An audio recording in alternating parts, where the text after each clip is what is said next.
नमस्कार, मी श्रीकांत उमरीकर. आपण पाहतात अॅनालायझर. लाईक करा, शेअर करा, सबस्क्राईब करा. अॅनालायझरचं ॲप डाउनलोड करा. लोकसत्ता किंवा एक्सप्रेस ग्रुपच्या वतीनं, लोकसत्ता म्हणजे त्या वर्तमानपत्रातली बातमी दाखवते म्हणून, पण त्या ग्रुपचं नाव आहे एक्सप्रेस ग्रुप. आणि एक्सप्रेस ग्रुपच्या वतीने द रामनाथ गोयंका लेक्चर 2025 असं त्या कार्यक्रमाचं नाव आहे. आणि त्याच्यामध्ये मोदींनी जे भाषण दिलं त्याची हेडलाईन त्याच वर्तमानपत्रानं केलेली. मी तुम्हाला ती दाखवतो, तिच्यावर थंबनेलवरही दाखवतो, पण त्या फक्त वर्तमानपत्राचं नाव झाकून कॉपीराईटमुळे. मेकॉलेच्या शैक्षणिक गुलामगिरीला 10 वर्षात नष्ट करा, असं त्यांनी ते हेडिंग केलेलं आहे मोदींच्या भाषणाचं. मी तुम्हाला पेपरही दाखवतो आणि प्रत्यक्ष स्क्रीनवरती पण दाखवतो.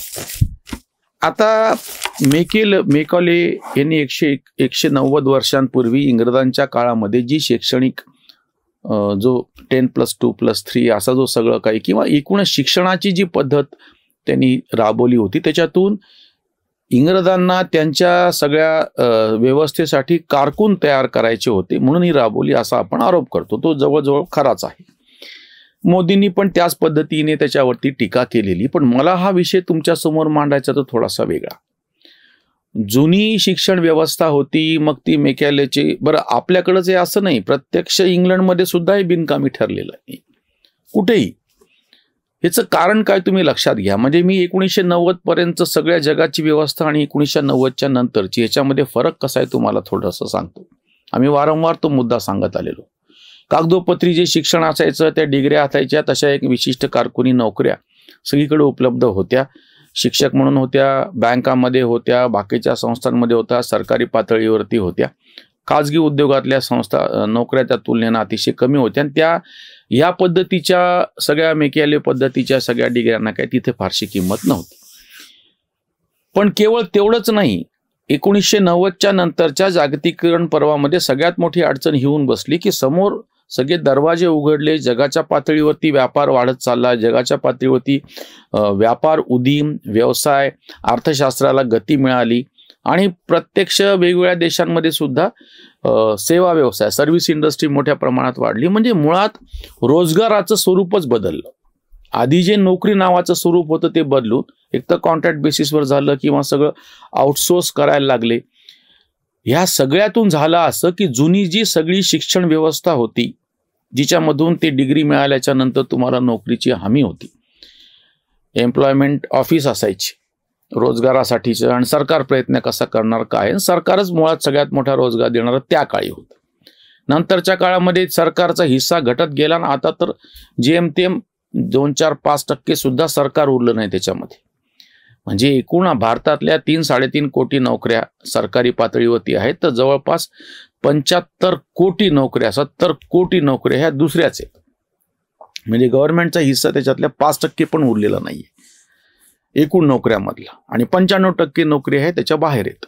हे जे सगळं आपण सांगत होतो कागदोपत्री डिग्री वगैरे, आता नेमकी उलटी परिस्थिती अशी झाली. म्हणून आम्हाला तो विषय मोदी ज्या पद्धतीनं मांडतायत त्याच्यातला थोडासा वेगळा पैलू समोर मांडायचा आहे.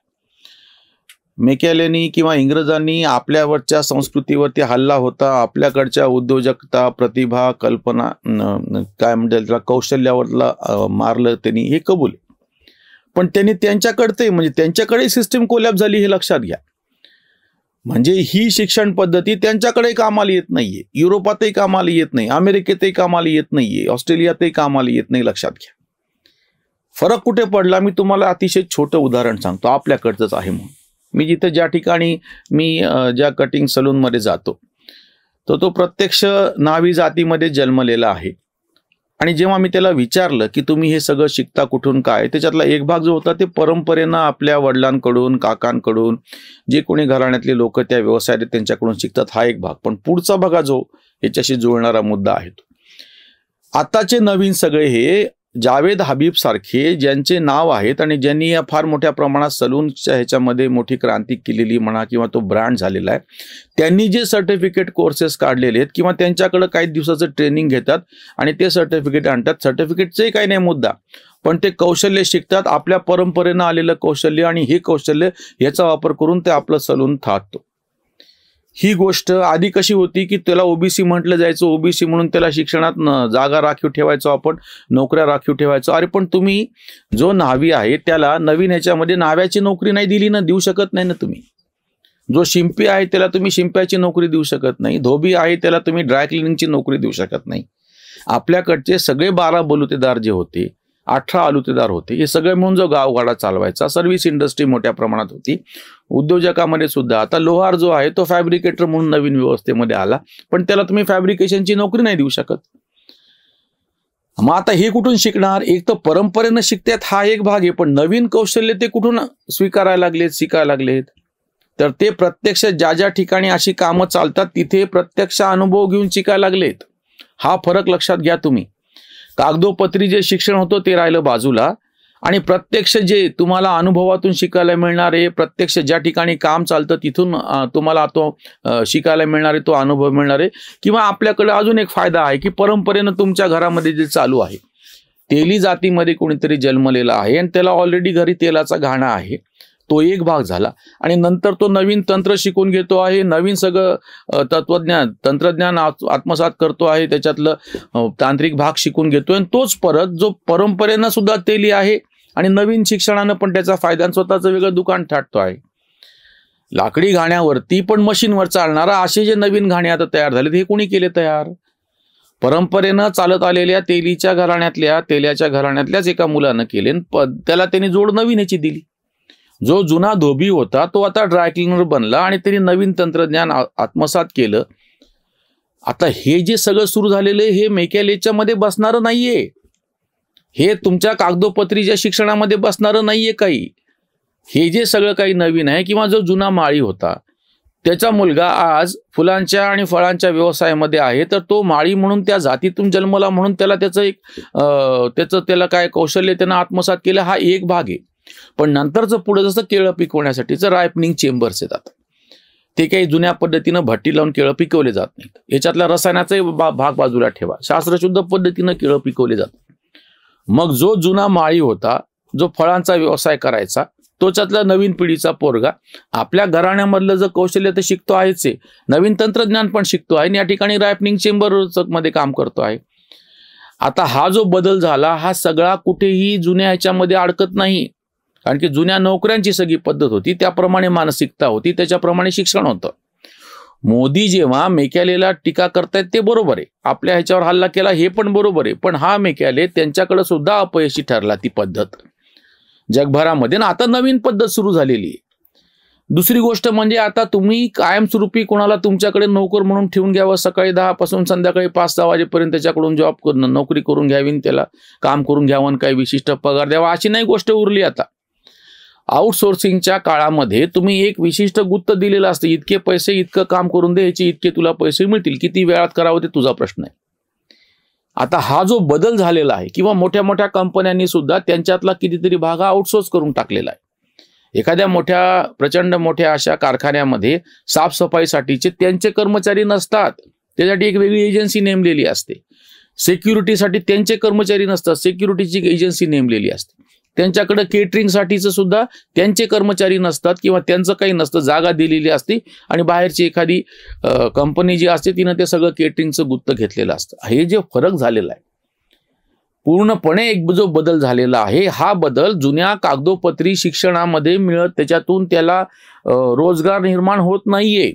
या सगळ्या लोकांनी स्वतंत्रपणे प्रत्यक्ष अनुभव घेत, बेसिक एक 10वी-12वी पर्यंत शिक्षण तुम्ही घेतलं, ठीक आहे, संपला विषय. पण आता पुढचा जो मुद्दा समोर उपस्थित होतो आहे, बाकीचे व्यावहारिक पातळीवरचं जे शिक्षण घ्यायचं आहे ते स्वतंत्रपणे घ्यायला लागलेत कोणी. त्याच्यामध्ये तुमच्या विद्यापीठाशी कोणी बांधील नाहीये, तुमच्या कागदोपत्री डिग्र्याशी कोणी बांधील नाहीये. एक विशिष्ट अगदीच ज्याला आपण म्हणतो मोजके अशा जागा आहेत त्याच्यासाठीच्या या सगळ्या व्यवस्थेची गरज आहे, ते लोक शिकतील ना. पण मी सर्वसामान्यांचा विचार करतोय एकूण, म्हणून म्हणलं मी की ह्या ज्या गव्हर्नमेंटच्या 5% नोकऱ्या आहेत आणि अजून त्या अशा विशिष्ट नोकऱ्या म्हणून मी अजून एक 5-10% मान्य करतो, 15% सगळं म्हणून, की ज्यांना ह्या कागदोपत्री डिग्र्याची गरज, त्यांनी कसं निभावं त्यांचा प्रश्न आहे, त्याच्यावर मी आता टीकाच करत नाही, बोलतच नाही. पण बाकीच्या ज्या 90-85%, 90% ह्या ज्या सगळ्या रोजगार नोकऱ्या आहेत ह्या स्वतंत्र आहेत. कितीतरी कंपन्या आता त्यांच्या एम्प्लॉईला इंटरव्ह्यू घेतात, बरा वाटलेला घेतल्यानंतर आपलं वेगळं ट्रेनिंग द्यायला लागलं. मी ज्या शासकीय अभियांत्रिकी महाविद्यालय छत्रपती संभाजीनगरच्या माजी विद्यार्थी संघटनेचा अध्यक्ष होतो, त्या 5-7 वर्षाच्या कालखंडामध्ये मी तिथं ऑब्झर्व केलं की वेगवेगळ्या कंपन्या इंजिनिअरिंग कॉलेजमध्ये येऊन तिथल्या लॅबमध्ये स्वतःच्या मशिनरीने त्यांचा सेटअप करून द्यायला लागल्या. विद्यार्थ्यांना विद्यार्थी असतानाच त्यांच्या मशीनवरती त्यांचे सगळे जे ट्रबल्स आणि बाकीच्या सगळ्या गोष्टीचं ट्रेनिंग, त्याचे अनुभव घ्यायला सांगायला, जेणेकरून ही पोरं बाहेर पडल्याच्या नंतर त्यांना डायरेक्ट कंपनीमध्ये घेता येऊ शकेल.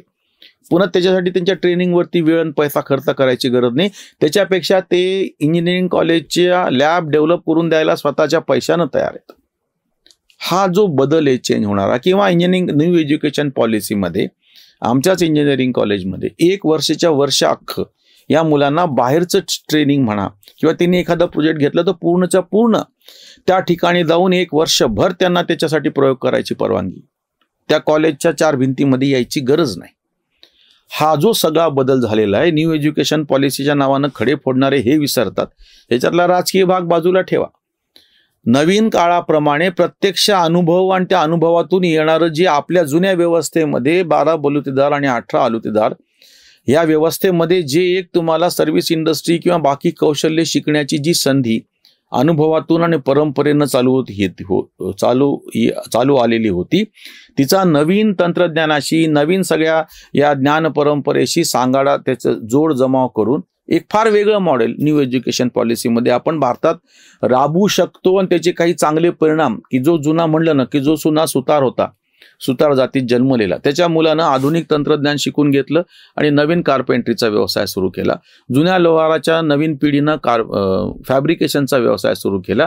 जुने सगळे धोबी आता ड्रायक्लिनिंगमध्ये आले. जुने सगळे शिंपी आता हेअर कटिंग, सलून आणि पार्लरच्या व्यवसायामध्ये. अशी कितीतरी गोष्टी तुम्हाला दिसतील. जुना जो गवळी आहे त्याच्या डेअरीचा जो धंदा आता नवीन पोरानं विकसित केला नवीन तंत्रज्ञानानं. ह्या अशा कितीतरी गोष्टी की ज्या ह्या आपल्या विद्यापीठ पातळीवरच्या 10+2+3 अभ्यासक्रमवाल्यांनी, मेकॅलेनीच्या सिस्टीमनी काहीही त्याच्यातून निष्पन्न होत नव्हतं. मोदींनी एका मूळ विषयाला हात घातलेला आहे. त्याच्यातला राजकीय अजेंडा पूर्णपणे बाजूला ठेवा.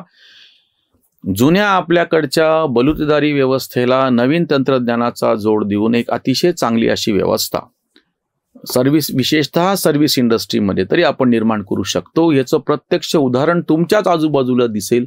तुम्ही फक्त तुमच्या आजूबाजूचा गवळी असो, तुमच्या आजूबाजूचा ड्रायक्लिनर असो, तुमच्या आजूबाजूचा टेलर असो, फॅशन डिझायनर असो, तुमच्या आजूबाजूचा सलूनवाला असो, कोणालाही तुम्ही विचारून पहा. तुमच्या असं लक्षात येऊ शकेल की हा बदल फार मोठ्या प्रमाणात बहुजन समाजानंच स्वीकारलेला आहे आणि ते त्याचं प्रत्यक्ष जिवंत उदाहरण तुमच्या समोर स्वतःच्या रूपानं ठेवतायत.